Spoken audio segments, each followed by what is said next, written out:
هي الحلقات تحفظني بآيات من القرآن، هي الحلقات تملأني بحب المصطفى العدنان، هي الحلقات تحفظني بآيات من القرآن، هي الحلقات تملأني بحب المصطفى العدنان. وأخلص نيتي دوما لرب واحد ديان، بروح ملؤها طهر وقلب كله إيمان. وأخلص نيتي دوما لرب واحد ديان، بروح ملؤها طهر.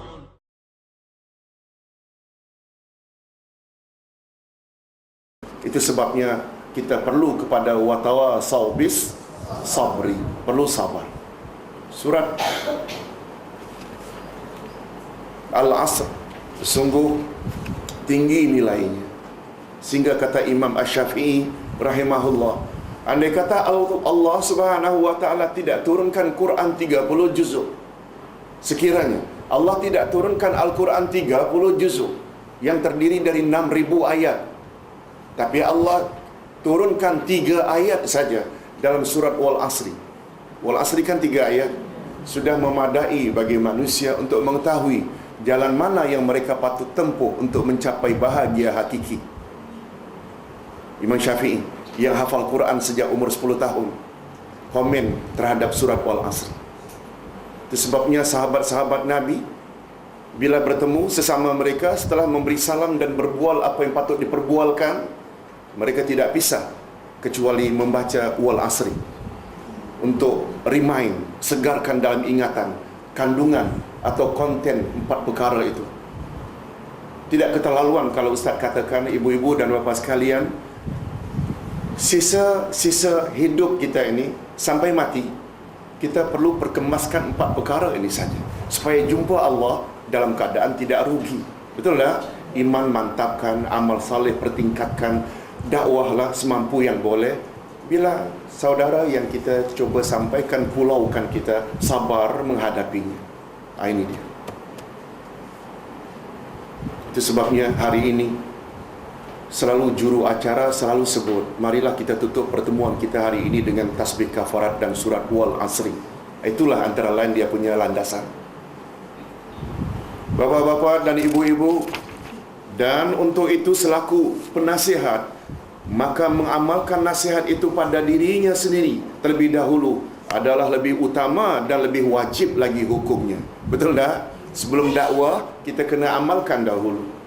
Boleh tak dengan kata lain, dakwah seseorang tidak akan berkesan andai kata dia hanya cakap-cakap, dia tak buat. Tak, kurang berkesan. Itu sebabnya dalam ilmu dakwah ada namanya dakwah bil lisan, ada namanya dakwah bil hal. Dakwah ada 2 macam. Tolong ikuti. Dakwah bil lisan, dakwah bil hal. Dakwah bil lisan iaitu cakap, ceramah. Dakwah bil hal, dakwah dengan sikap, dengan hal, dengan keadaan. Di antara 2 jenis dakwah tersebut, mana yang lebih berkesan? Dakwah bil hal, bukan bil lisan. Tapi andai kata bil lisan juga, bil hal juga, lagi bagus. Itu sebabnya Allah yarham Muhammad Nasir, Dr. Muhammad Nasir, barangkali kita pernah dengar, Ketua DDII, Dewan Dakwah Islam Indonesia, Dr. Muhammad Nasir, orang dulu ini, kawan-kawan faham ke? Dalam kitabnya Fiqhud Dakwah, kata beliau, hatta orang bisu boleh berdakwah. Dapat faham? Bila dia janji on time, dia datang. Sementara yang boleh bercakap ni lambat saja. Betul tak? Orang tengok keadaan dia, dia pegang sesuatu amanah, dia jaga betul-betul. Dia tak bercakap, tapi orang ikuti sikapnya. Dakwah dengan hal adalah lebih berkesan berbanding dakwah bil lisan. Dakwah ada berapa macam? 2. Pertama dakwah bil lisan, yang kedua dakwah bil. Mana yang lebih berkesan? Bil hal. Hadirin dan hadirat rahimakumullah. Dan menurut Imam Ibnu Katsir, sabar pula terbagi kepada 3. Nah, iaitu sabar dalam melaksanakan suruhan Allah, sabar dalam menjauhi larangan Allah, sabar dalam menghadapi cobaan Allah. Sekali lagi, hadirin dan hadirat, barangkali persepsi kita orang-orang Melayu, bila disebut sabar, kita selalu menyebut sabar yang terakhir. Padahal sabar terbagi 3. As-sabru ala ta'atillah. Tolong ulangi. As-sabru ala ta'atillah. As-sabru an maksiatillah. As-sabru alal aqdarillah al-mu'limah. Sabar melaksanakan perintah Allah, sabar menjauhi larangan Allah, dan sabar terhadap takdir Allah yang menyayat hati.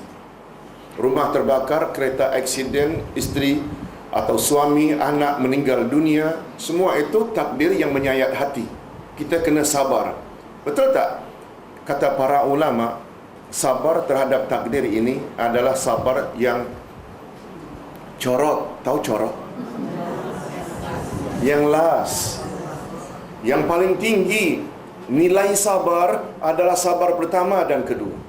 Sabar dalam melaksanakan perintah dan sabar menjauhi larangan Allah. Apa sebab, ibu-ibu? Apa sebab 2 sabar pertama itu lebih tinggi? Sebab 2 jenis sabar itulah yang membawa kita kepada takwa. Masih ingat definisi takwa? Takwa adalah buat apa yang Allah suruh dan jauhi apa yang Allah larang.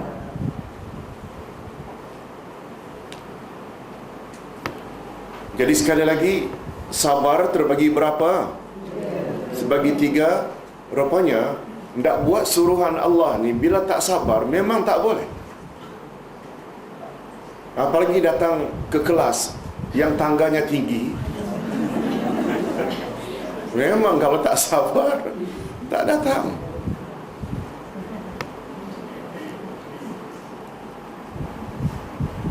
Sabar yang paling tinggi, sabar melaksanakan perintah. As-salatu khairum minan naum. Hanya orang sabar saja yang bangun. Yang tak sabar tarik selimut. Karena apa? Itu panggilan Tuhan. Dia akan pergi untuk melaksanakan salat subuh. Yang sabar saja yang akan. 3 tahun sudah dalam serenti karena terlibat dadah. Kalau tak sabar, keluar, jumpa rakan-rakan lama, mengisap lagi. Ini maknanya sabar terhadap maksiat. Kalau dia tak tabah, tak sabar, dia akhirnya terlibat lagi. Rupanya agar terhindar dari maksiat, sabar juga perlu. Dan yang terakhir barulah sabar terhadap dugaan Allah. Hadirin dan hadirat rahimakumullah. Kita teruskan. Berdasarkan pembahagian sabar di atas, jelaslah bahawa kesabaran atau ketabahan hati bukan hanya dikehendaki atau dituntut oleh Islam ketika kita sedang dicoba oleh Allah dengan musibah dan malahan dan malapetaka, seperti kematian orang yang kita kasihi, atau musnahnya harta kita karena kebakaran atau banjir, atau dicuri orang. Tapi sebenarnya ada 2 lagi jenis sabar yang lebih dituntut, iaitu sabar dalam kita mentaati perintah Allah dan sabar dalam kita menjauhi maksiat. Atas sebab inilah maka dalam ayat di atas disebut sabar terlebih dahulu daripada salat. Karena salat tidak mungkin dilakukan oleh seseorang dengan sempurna andai kata orang yang mengerjakan salat itu tidak memiliki sifat sabar. Wasta'inu bisabri wassalah. Minta tolonglah kamu kepada Allah dengan sabar dan salat. Kata Imam Al-Qurtubi dalam tafsirnya. Dalam tafsirnya Imam Al-Qurtubi mengulas, Allah sebut sabar dulu baru salat. Ini memberi isyarat salat tak akan sempurna. Betul tak salat itu perintah Allah? Disebut sabar dulu baru salat. Bisabri wassalah. Ini memberi isyarat salat tak akan dapat dilakukan dengan sempurna jika orang yang melakukannya itu tidak sabar.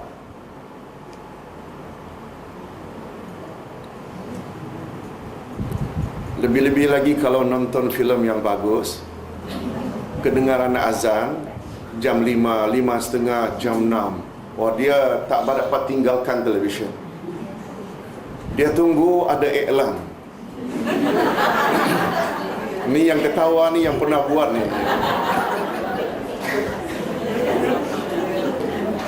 Ibu-ibu, bayangkan asar 4 rakaat, iklan 1 minit. 1 minit selesai.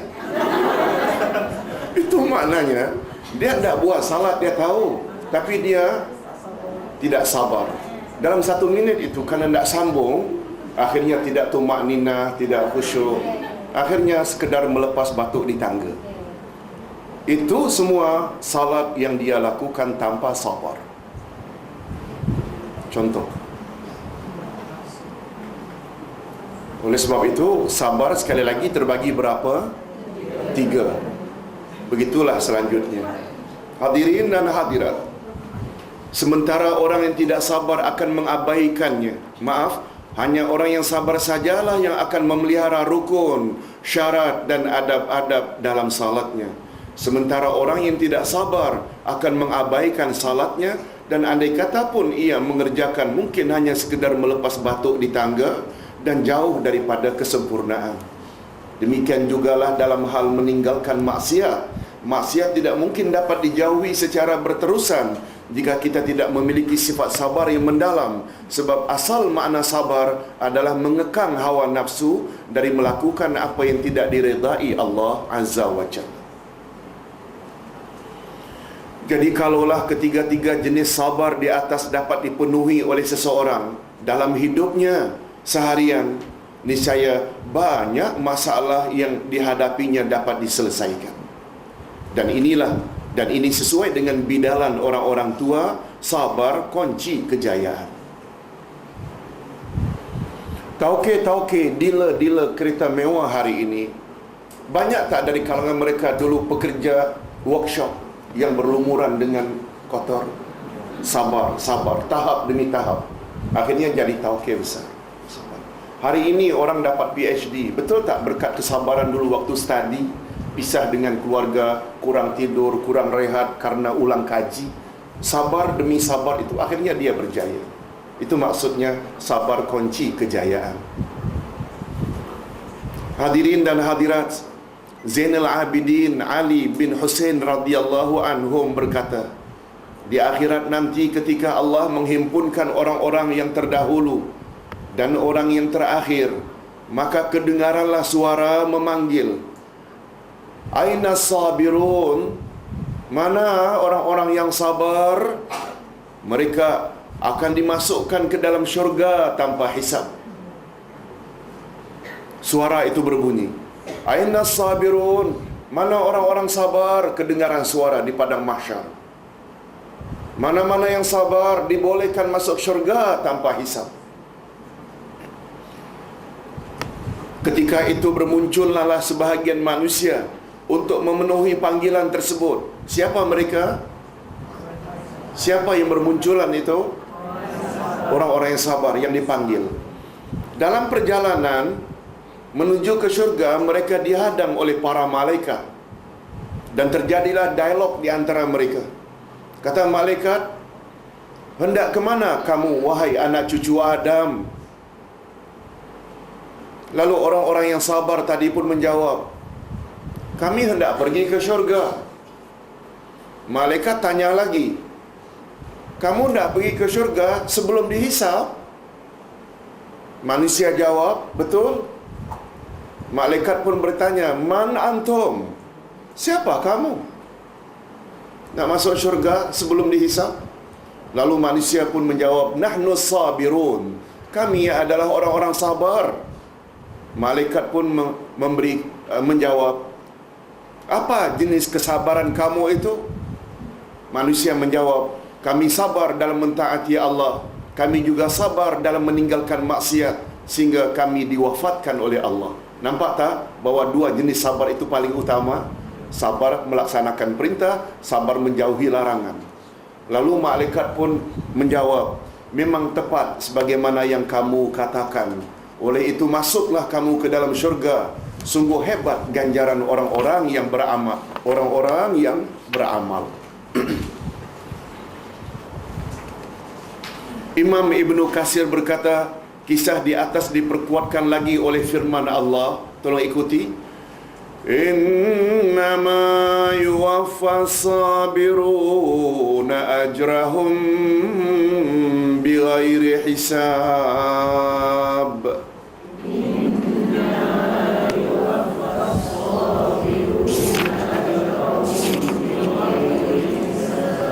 Sesungguhnya hanya orang-orang yang bersabarlah yang dicukupkan pahala mereka tanpa hisab.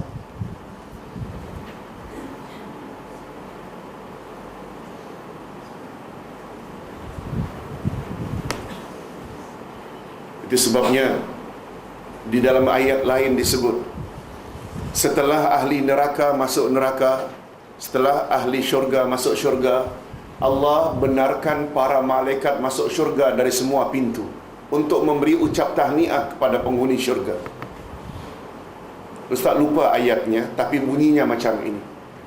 Setelah malaikat masuk ke dalam syurga, mereka beri ucap tahniah dengan ucapan, yes, tolong ulangi.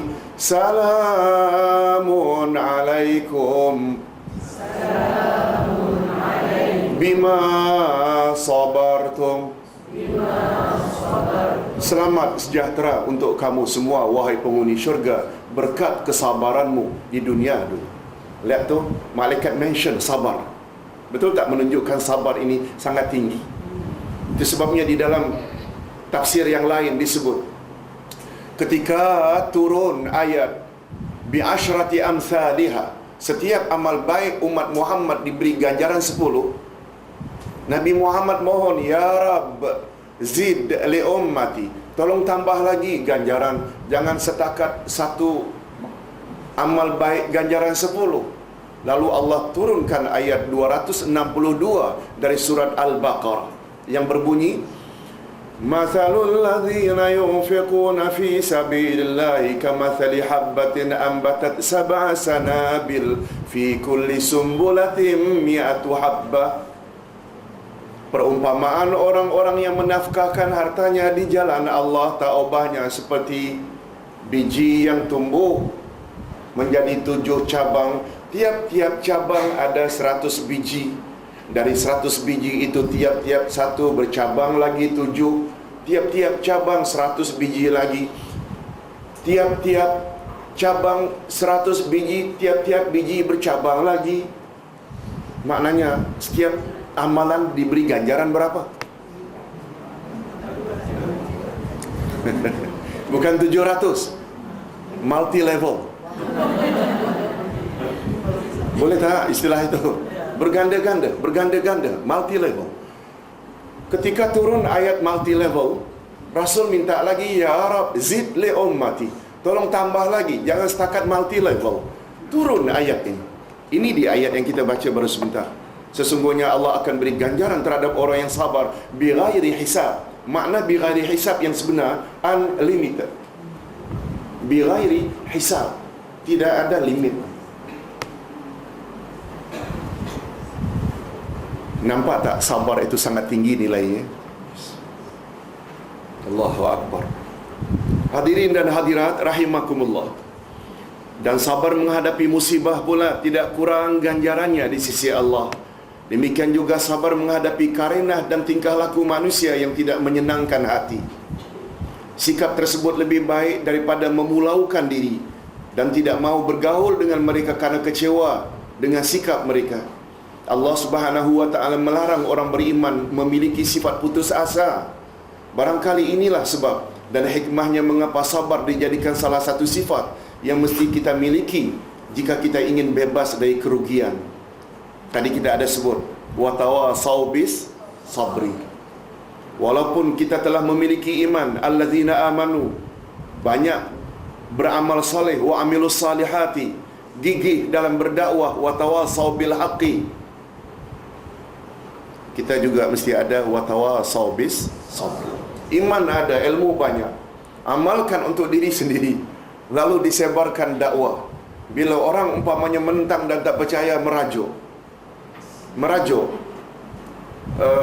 tak mau lagi berdakwah, orang itu belum lagi bebas dari rugi.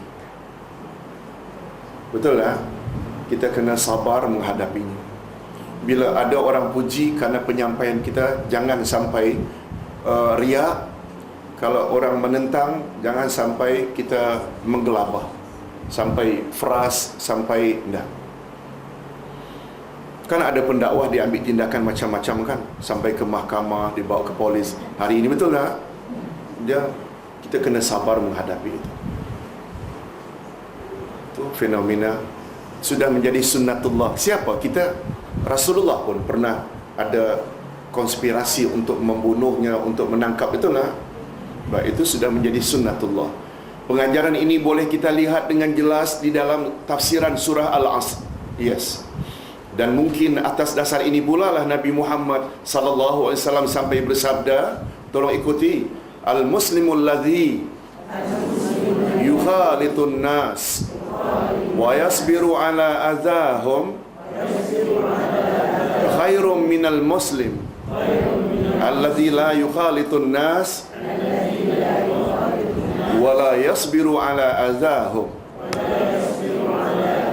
Muslim yang bergaul dengan manusia ramai dan sabar menghadapi kejahatan mereka atau karenah mereka adalah lebih baik dari Muslim yang tidak bergaul dengan orang ramai dan tidak sabar menghadapi karenah atau kejahatan mereka. Hadis riwayat Imam Bukhari. Ustaz selalu sebut, kita yang hidup di kota, bermacam-macam kemudahan maksiat disediakan. Karaoke, lokalisasi pelacuran, lokalisasi perjudian, dan bermacam-macam lagi. Betul tak di kota banyak itu semua wujud?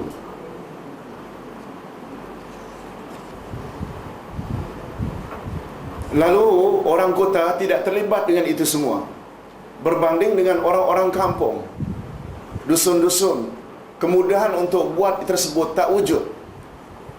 Oleh sebab itu mereka tak terlibat dengan dosa. Orang-orang kota, kemudahan untuk itu semua wujud, tapi mereka dapat menahan diri. Mana yang lebih kuat imannya? Orang kota ke orang kota? Sebab apa orang kota lebih kuat imannya? Sebab mereka diuji. Orang yang diuji. Hadirin dan hadirat rahimakumullah. Itu sebabnya bila ada sesetengah orang tak sabar menghadapi karenah, lalu dia pulaukan diri, dia jauhkan diri karena tak tahan, berbanding dengan orang yang berhadapan dengan bermacam-macam karenah tapi dia sabar menghadapinya. Itu yang disebut oleh Nabi khairun. Apa makna khairun? Better daripada orang yang tidak sabar menghadapi karenah. Demikian juga halnya dengan salat. Nah, sekarang kita berpindah dari sabar kepada salat. Sekali lagi, sabar ada berapa macam tadi? 3. Pertama, sabar melaksanakan perintah. Kedua, sabar menjauhi larangan. Dan ketiga, sabar menghadapi cobaan atau ujian Allah Azza wa Jalla. Dari ketiga-tiga jenis sabar itu, sabar yang lebih utama adalah sabar yang pertama dan kedua. Demikian jugalah halnya dengan salat. Selain kita disuruh memohon pertolongan kepada Allah Subhanahu wa taala melalui sabar sebagaimana jenis-jenisnya telah disebutkan di atas, kita juga disuruh agar mengerjakan salat. Di sini khusus disebut salat karena salat merupakan kemuncak amal saleh. Salat adalah merupakan kemuncak amal saleh sehingga dia pernah tak mendapat gelaran tiang agama. Ustaz nak buktikan bahawa salat ini kemuncak amal saleh. Luqmanul Hakim dalam kitab dalam surah Luqman menasihati anaknya.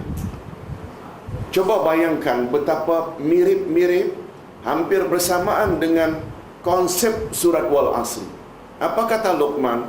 Ya bunayya, la tusyrik billah, inna syirka la zulmun azim. Hei anak, jangan syirik terhadap Allah. Sesungguhnya syirik itu zalim yang amat besar. Setelah itu apa kata Luqman? Ya bunayya, aqimis salat, dirikan salat. هي الحلقات تحفظني بآيات من القرآن، هي الحلقات تملأني بحب المصطفى العدنان.